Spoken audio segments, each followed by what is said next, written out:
Wow, it's mothing time! Get ready because I found a place in the Netherlands where it was possible to encounter some very interesting insects that we haven't seen before in the wild. If you are a lover of moths and other insects, stay tuned. You will like the species in the video. And even more interestingly, I was invited to a fancy camping. Let me show you more.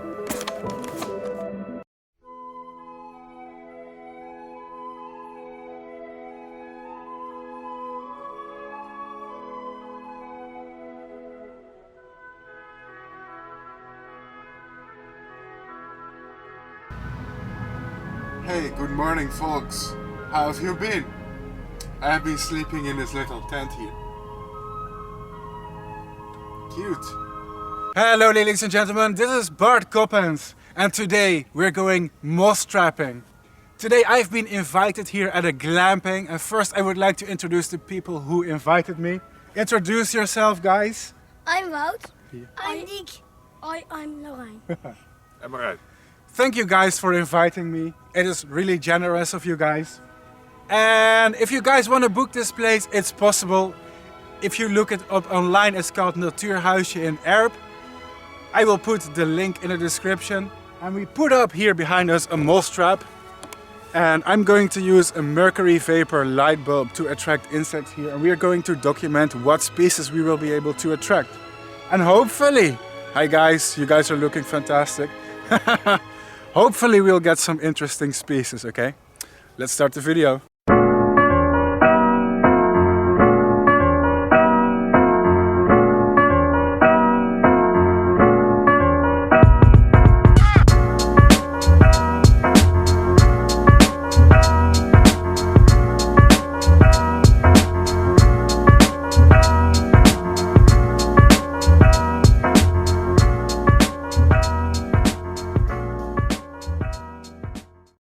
Guess what, ladies and gentlemen, I even have my own tent here tonight. How luxury. Alright people, it's past midnight. Let's see what we've got. Well, the first one that I wanted to show actually just flew away. So maybe we have to walk to the other side. It's a rather large one. I hope it's willing to sit still. Ah, finally. Here it is, ladies and gentlemen. I think this is actually the first time I filmed it, but this is the pine hawk moth and it's gone. And it's sitting on my crotch, well that's great. Guess it's a female, haha. Very funny. Oh, great, it's sitting on my hand. There you go. Couldn't ask for a better close-up to be honest. So this is the pine hawk moth. Sphinx pinastri. Actually it's a quite cute species. In some parts of the Netherlands it can be common, but I've never seen it before. Because I live in a part of the country where it's not found. So the host plant is pine tree. So you can imagine it's found in places such as dunes or shifting sand where pine tree can be common. Wow. It's really cute, however. Can you see that? The pine hawk moth. I think this is the largest moth that we're probably going to see tonight, but I'm not sure. The night is not over. Maybe I should try to breed them sometime though. I don't think I filmed the life cycle yet. So these actually have really cute caterpillars. So here you go people. The pine hawk moth. That's cool, isn't it? Good start of the night.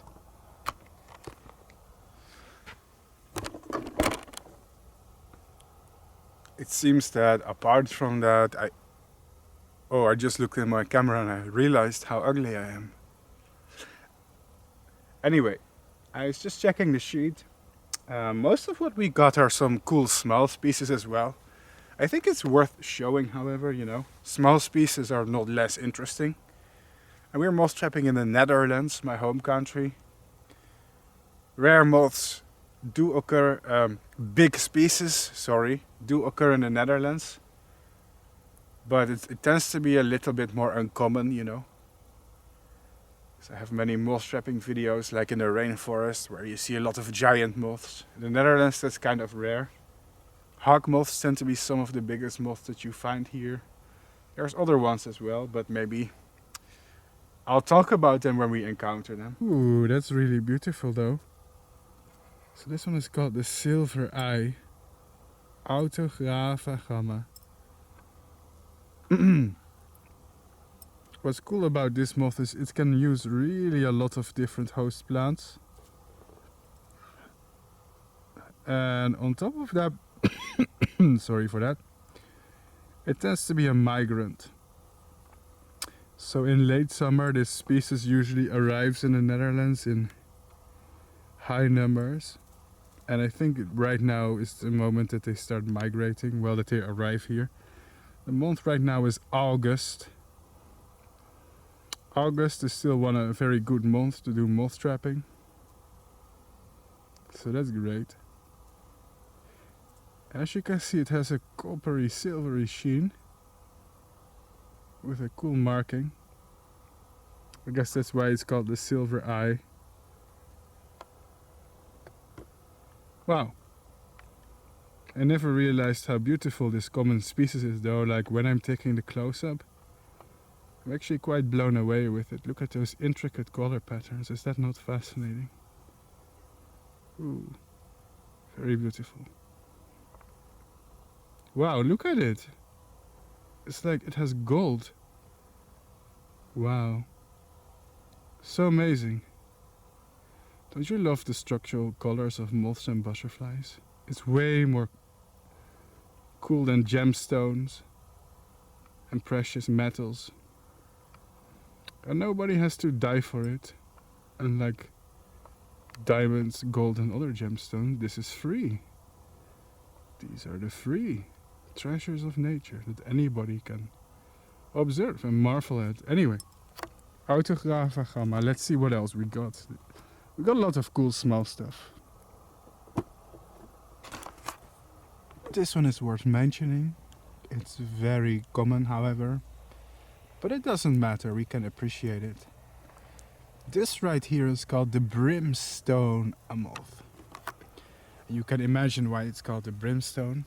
It has a fluorescent, bright yellow color. It's quite pretty. It's one of my favorites, and they can use many host plants such as cherry, amelanchier, willow tree. I think they can use a metric ton of food plant, even cherry. Wow, it would be great if my camera focused. It flew away. Don't worry, I can recover it. Settle down again. A brimstone moth. Oh, that's very beautiful. Usually they cheer me up if these insects arrive to the light trap. So these are geometrids. I don't think I've raised many geometrids before on my YouTube channel. I should do a life cycle of one. I think these are actually easy to breed in captivity. But just look at that, it has a really gorgeous yellow color. Doesn't it? Wow. That's so pretty though. I think small moths are often very underappreciated. You know, people, they want to see big things, huge moth, the giant moth. But if you really want to appreciate the full extent of biodiversity, you know, and preserve it and celebrate it, then we should try to look at every organism, you know. I don't think any animal is too small to care about. All of them are important. All of them matter. And that's why I started this channel, I guess, you know. Small lives matter. Small species matter. In fact, many species in our environment rely on animals like these as food. Think of things like birds and bats. Whoa, that was a huge crane fly. Whoops. Anyway, this was Bart Coppens with the brimstone moth. Oh, it's sitting on my hand. That's cute. I think we've seen these before a few times,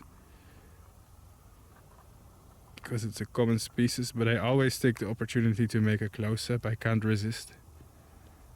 They're really just too gorgeous, too beautiful.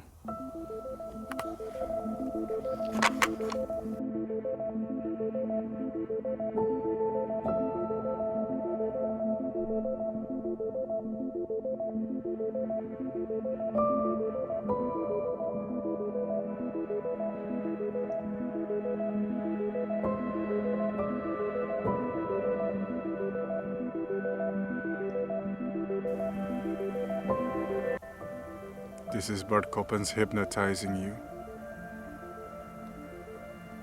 Simp for me. Simp for me. That's right. Subscribe to my OnlyFans. Give me all your resources. Bart Coppens is the only religion you need. Bart Coppens is the only God that you have to worship. Believe in moths. Believe in insects. This is the cult of Bart Coppens.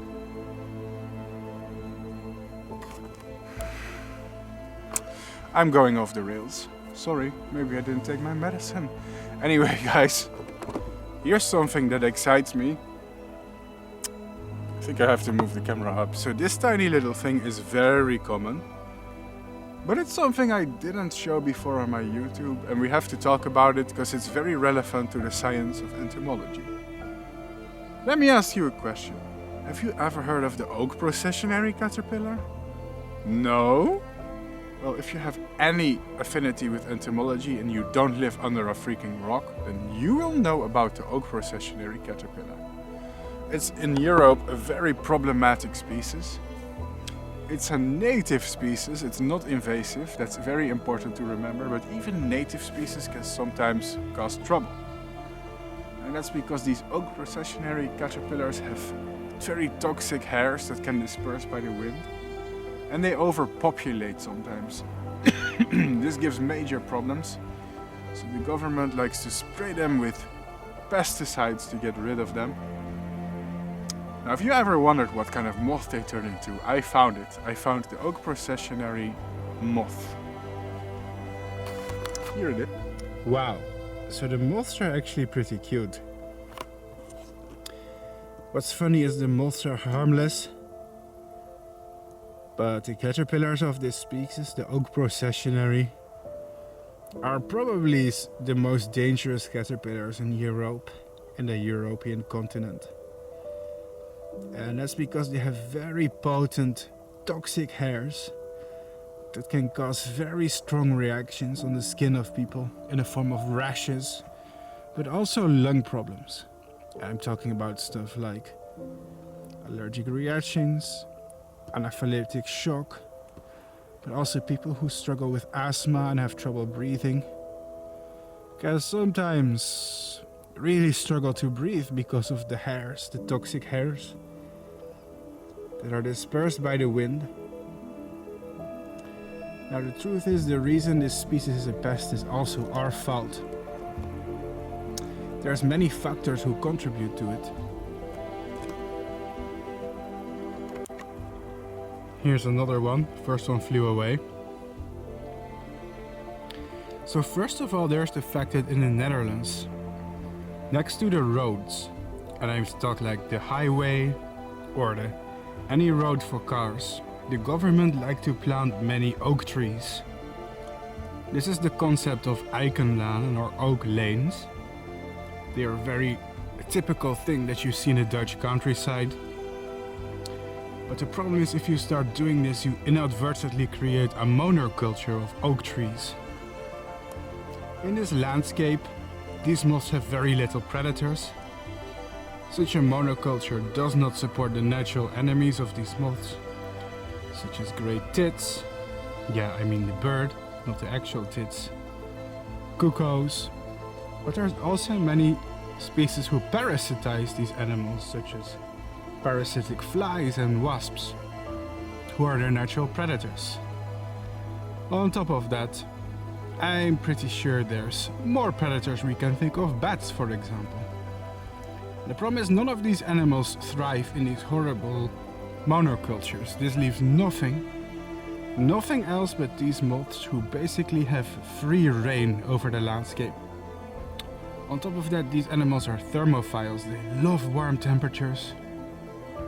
And climate change is also really helping them.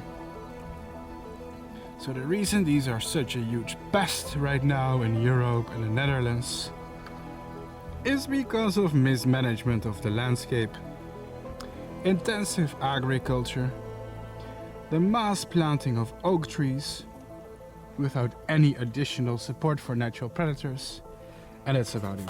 Anyway, that was it. It flew away. Here's my little speech. And there on the floor you can see my delicious Doritos. Let me grab them. Ah, yeah. I'm fat, guys. I have to be sustained. Thank you guys for your hospitality and inviting me. I really appreciate it. Wow. Something cool just arrived. Well, ladies and gentlemen, do you know the puss moth? You probably do. It's a famous species. This is not a puss moth, but it's one of its relatives. I believe the common name is an alder kitten. As you can see, it's a smaller, but also more colorful relative. Wow. Fascinating, isn't it? It's actually kind of cute. It's the first time I've seen one in the wild, actually. It's hard to believe considering that this is not a super rare species. They're kind of common, but I just never had the luck of seeing one before. Wow, very interesting. As the name implies, the caterpillars feed on alder, but they can also take birch tree as a host plant. I should breed this one in captivity sometime.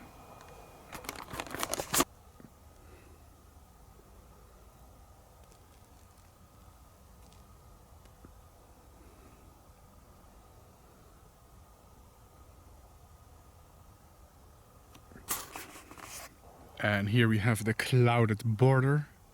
Now this one is so common in the Netherlands and we've seen it so many times in my moth trapping videos. I'm gonna be honest. I am not going to talk too much about it. Because I've told you about their biology like a dozen times.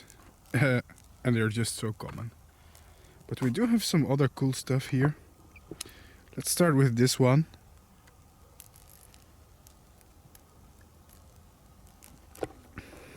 Oh, that's a cool one.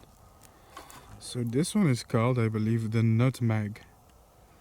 And it's a humble brown species. It's refusing to sit still. Sadly. Come on, sit still. Oh, you drive me crazy. Sorry, I had to talk to it like it's a crazy ex. So this is the nutmeg. How absolutely kind of adorable. Now, on this channel I'm trying to create appreciation for small insects, even if they are not super colorful. And the thing is, I can appreciate really the appearance of these kind of insects, even if they are not super mega ultra colorful. All of them are really worth consideration and attention. Here's another owlet. I think it's called the coronet, Carniophora ligustri. Tonight we're seeing a lot of owlets. And if you go moth trapping in Europe, the Noctuidae, the owlets, are really one of the most well represented and common groups. It's funny because in the tropics, in the rainforest, you see owlets as well, but there they seem to be in the minority. In the Netherlands they seem to be in the majority. So it shows how on different continents, you know, you have different groups of moths, different families, and how common they are and how overrepresented. It really varies per region, doesn't it? Oh, look at how nice and shiny it is.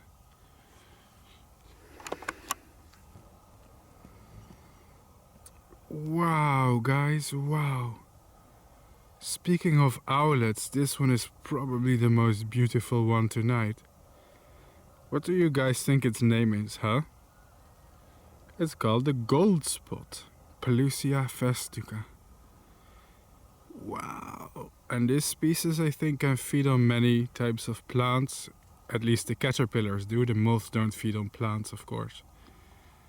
The caterpillars feed on many But I think one of the things they feed on is grasses. So,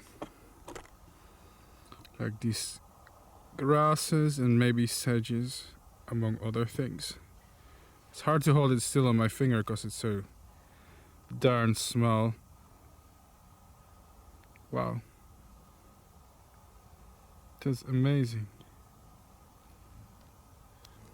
And as you can see, this appropriately named Goldspot is completely golden and metallic. Let's hold it still for a second. Some people pay for this YouTube channel, so I need to show you good close-ups, not shaky ones. It is my work after all. Wow. Okay. This is some kind of animal making noise, don't worry.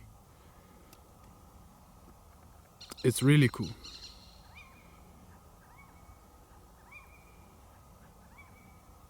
Wow. It's so golden. Sorry. This is probably my favorite noctuid of the night.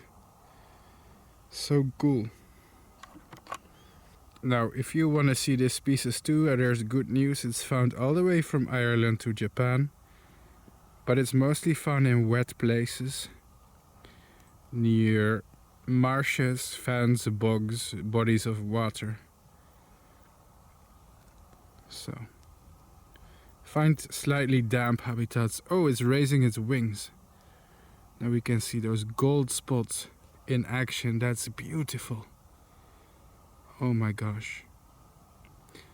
Current month is August and I'm in the city of Erp, the Netherlands. Dutch is such a silly language. Erp, Erp, Erp, Erp, Erp, Erp. Who made up the name? Not me.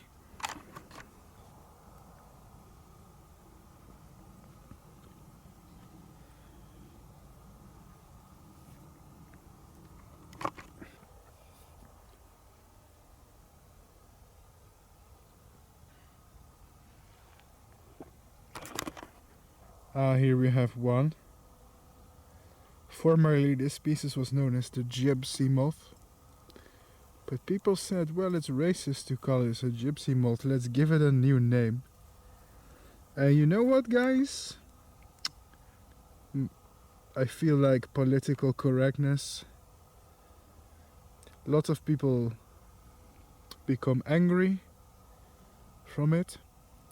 But I don't mind, to be honest. I really don't care. I think there's bigger issues in the world to worry about. And I think, hey, if the name is really offensive and hurts some people, I think it's okay to rename it. It's only a common name, right?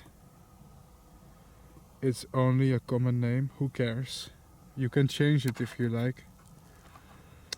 But the real problem is they came up with a new name. And the new name they came up with is absolutely mega ultra super cringe. Like ultra XXL cringe. They call it a spongy moth. Because the moth lays spongy egg cases. Which makes absolutely no sense. Because I've seen their eggs and there's nothing spongy about them. Yeah, the eggs are covered with hair.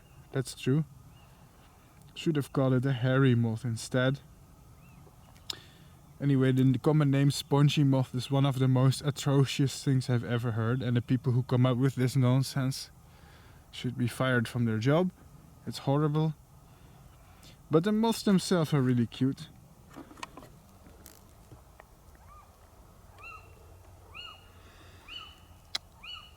We have a lot of them because they're really common. Actually tonight I counted over 4 of them. Thing is, they tend to fly away if I handle them, so that makes it difficult to show all of them at the same time. Now guys, I found a solution to this problem. You see, saying gypsy moth is racist and will get me cancelled. But I also don't want to say spongy moth because it's cringe and made up. Like, is this SpongeBob or what? Spongy moth is just so counterintuitive and stupid. I want you guys to call them devourer moths, okay? If you're watching this channel, let's make a conscious effort to troll the entomologists who are sitting in offices who are completely out of touch, who think that spongy moth is a good name for this species. You have to be really stupid to think that. Now, they are famous though for having caterpillars that devour everything. They can defoliate the trees, and then this species has up to 1,000 host plants, making it one of the most generalist moths that pretty much exist. So let's call it a devourer moth, okay? Don't say gypsy. That's racist. Don't say spongy, it's cringe. Call him the devourer moth. Yeah, I like that. What else do we got? It's a nice one. Oh, this is also cool. Oh no. So the problem with this moth is that, first of all, it's really beautiful though. Let's not deny it. It's really pretty. Great, I swallowed a fly. Anyway, this one has a really satisfying color pattern. Can you see it? Oh, that's so beautiful. That's really one of... Oh gosh.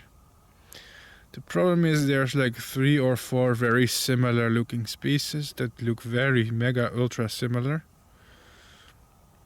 And I am not a master of the noctuids. So when it comes to this family of moths, the Noctuidae, I can be kind of ignorant even. I think it could be Metimna impura, but I'm not sure. I could be absolutely wrong. Take what I say with a grain of salt. I believe it could be one of the species of which the larvae feed on grasses. Thing is, I guess this species belongs to a group that consists of several quite similar looking ones. So you know what, I'm gonna do something that I usually don't do. I'm gonna ask my audience, people, do you know the species for sure? Do you think I'm right or that I'm wrong? Leave a comment. This is your chance to correct Bart Coppens if he is wrong. And I know you love correcting me. You love to call Bart Coppens out on some of the nonsense that he could be saying. Still very pretty though. Tonight is a really good night for the Noctuid family. We are getting a big diversity of Noctuids.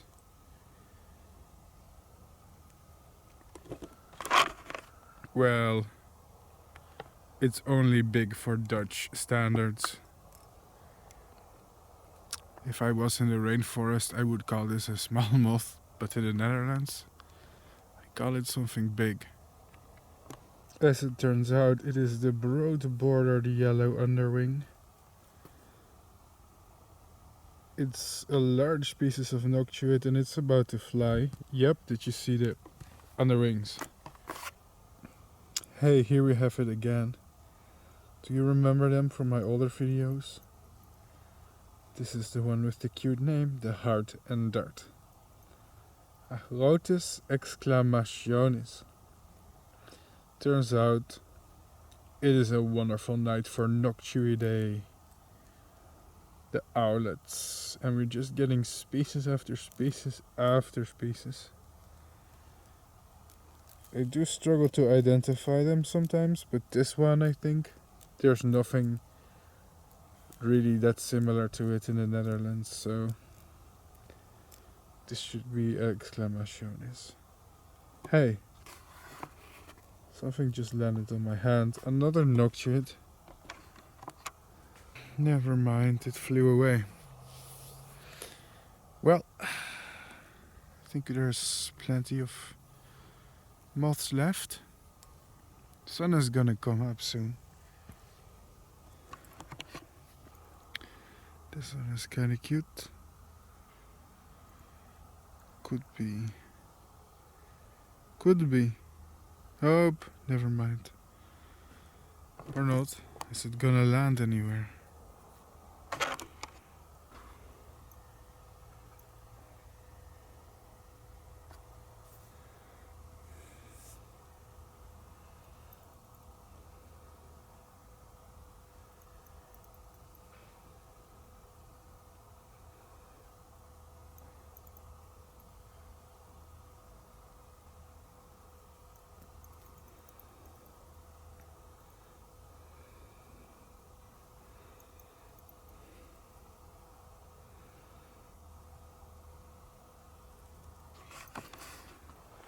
Remember that Goldspot moth?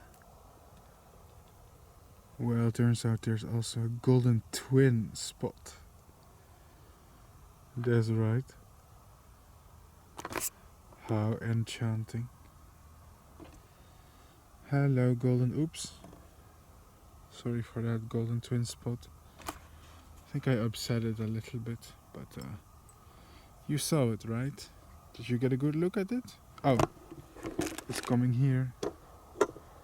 Here's the golden twin spot. Tonight we struck gold, because here we have two golden moths. So these are the Goldspot and the golden twin spot. How utterly fascinating and beautiful. Oh, I really love these metallic colors. Wow. The structural coloration is so impressive.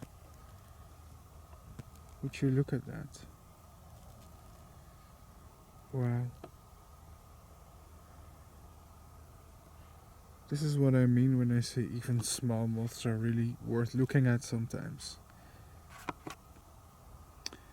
Some moths have microscopic scales on their wings. And these scales are actually ribbed. And these ribs capture certain wavelengths and reflect them back at the observer. This allows them to have structural colors,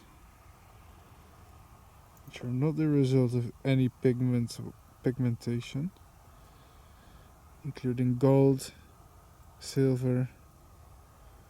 Of course you know the shiny blue, metallic blue morphos and such. But not many people know that moths have this as well, you know, it's not just butterflies. Moths can have also really golden, silver, metallic colors. Here's a good example of structural coloration. Whoop. Afraid that the Goldspot chased away the golden twin spot.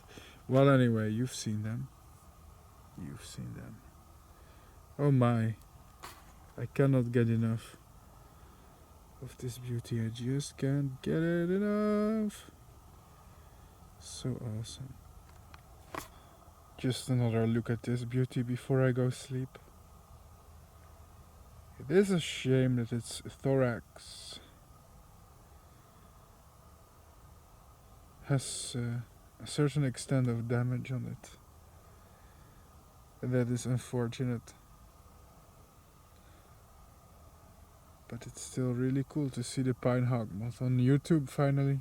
I don't think I ever filmed this species before on this channel. That's also new for me. So, and as I've said before, in the Netherlands and Northern Europe, you don't easily get large moths a lot. So when it does happen, you have to treasure it. It's a cool species though. Ladies and gentlemen, it's 5 o'clock and this is my limit.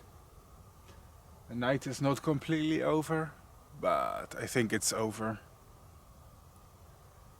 I had a really great time. I would like to thank everybody for inviting me. That was really kind of you guys. Thank you. I hope that you all had fun.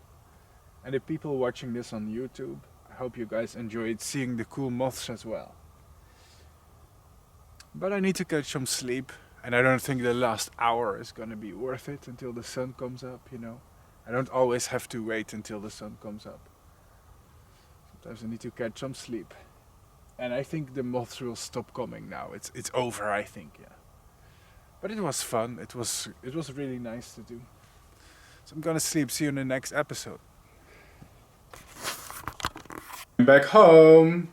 But before I end the video, I want to remind you guys, if you live in the Netherlands or near the Netherlands, feel free to invite me. And maybe I will come moth trap at your place, at your location. Just don't be a stalker or a sociopath. Actually, you can be in another country too. Even though I don't live there, I would consider visiting maybe, or if I am in the area, moth trapping with other people is fun. See you in the next video.